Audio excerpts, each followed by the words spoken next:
Most of the time, auto white balance will be all you need to get good color. There will be times, though, when auto white balance might let you down. Maybe you're shooting in shade or on a cloudy day, or perhaps you're in a very difficult white balance situation like I'm in right now.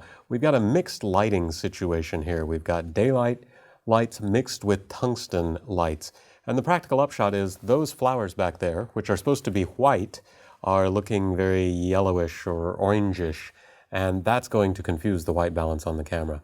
We haven't looked at live view yet, but I'm going to go ahead and turn it on now. Don't worry, you're going to get a whole chapter on live view later in this course, but this is going to be easier for you to understand if you can watch what's happening in camera. And you can see right off the bat that my white flowers don't look white even to the camera. They've got a real yellowish orange look to them. I'm going to go ahead and take a picture here because I want to store this bad white balance scene that we've got here. Now, I could change to a white balance preset. I could change to tungsten or daylight or something like that, but none of those are actually going to be right for this particular lighting instance. What I need to do here is a completely manual white balance. This is always going to be the most accurate way to get white balance for any scene, but especially for one like this that's confusing the auto white balance mechanism.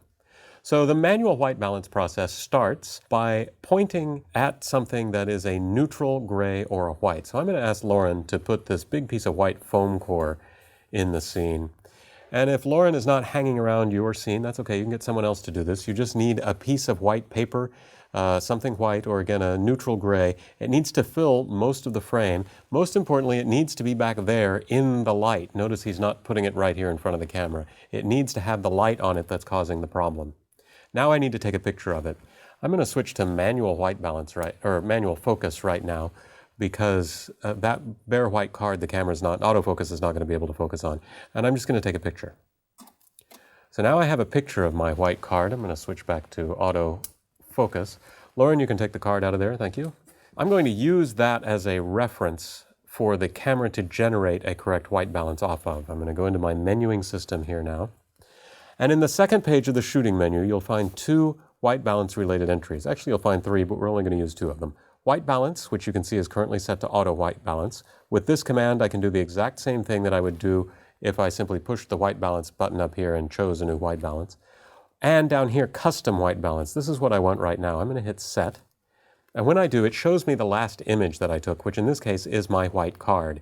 If I had taken some more images in the meantime, I would need to navigate back to this image. And you notice here that this is the sign for manual white balance, and next to it, it says set. So by pressing the set button, I'm going to tell the camera to calculate white balance off of this image. So I'm going to do that now, and it's telling me to be sure to, or it's asking me to confirm, do I want to use white balance data from this image? I'm going to say yes. And then it's reminding me to set white balance to the custom setting. So I'll say, thank you for reminding me about that, and I'll just go do that right now with this very menu command. I'll come up here and change from auto white balance over to custom white balance. So I hit set there and say OK. And now right away in live view, I can see that things are very different. My white flowers are back to being white. So I'm going to take a shot here. And now let's go back and compare. Here is my image shot with a custom white balance.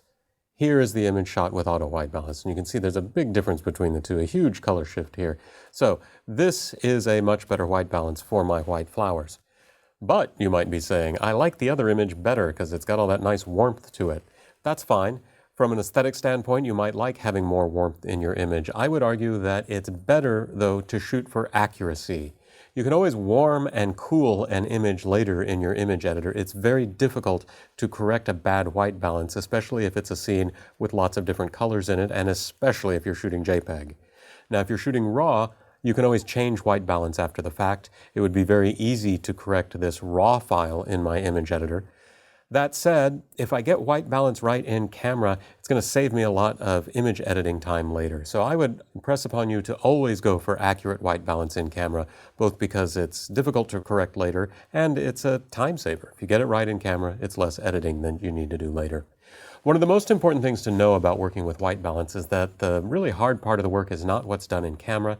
It's what you do with your eye when you're looking at the scene. You need to learn to recognize when you are facing a scene that might need some white balance attention. The problem is that your eye is constantly correcting color. So even though these flowers look very red and yellow, a less subtle lighting shift may be more difficult to detect because my eye is really going to impress upon me that they are white. So it takes some practice to learn to really get in the habit of recognizing, oh, I think the flesh tones in this image are too cool because I'm shooting in shade, or I think this tungsten light is lending an orange cast to my image. So good white balance starts with paying attention to the colors in your scene, learning to recognize when you might need to compensate for bad color, and then turning to the white balance capabilities of your 5D.